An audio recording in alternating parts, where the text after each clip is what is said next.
మారాడు. భర్తను బట్టి భార్య మారింది, తల్లిదండ్రులను బట్టి పిల్లలు మారారు.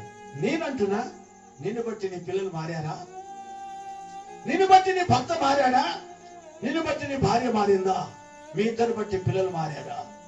మారలేదంటే నీలో భక్తి లేదన్న విషయం గ్రహించాలి. మార్పు లేదంటే నీలో మార్పు లేదు.